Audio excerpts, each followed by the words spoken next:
காங்கிரஸ் கட்சியின் 4ஆம் கட்ட வேட்பாளர் பட்டியலை அகில இந்திய காங்கிரஸ் தலைமை நேற்று நள்ளிரவில் வெளியிட்டுள்ளது. தமிழகத்தில் திமுக தலைமையிலான கூட்டணியில் ஒதுக்கப்பட்ட 9 தொகுதிகளில் 7 தொகுதிகளில் போட்டியிடும் வேட்பாளர்கள் பெயர் இடம்பெற்றுள்ளது. அதன்படி திருவள்ளூர் சசிகாந்த் செந்தில், கிருஷ்ணகிரி கோபிநாத், கரூர் ஜோதிமணி, கடலூர் விஷ்ணு பிரசாத், சிவகங்கை கார்த்திக் சிதம்பரம், விருதுநகர் மாணிக்கம் தாக்கூர், கன்னியாகுமரி விஜய் வசந்த் ஆகியோர் போட்டியிடுகிறார்கள்.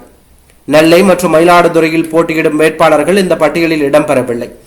மயிலாடுதுறை மற்றும் நெல்லை தொகுதிகளுக்கு கடும் போட்டி இருப்பதாலும் உட்கட்சி பூசல் அதிகரித்து காணப்படுவதாலும் இந்த 2 தொகுதிகளுக்கும் வேட்பாளர்கள் அறிவிக்கப்படவில்லை என தகவல் வெளியாகியுள்ளது.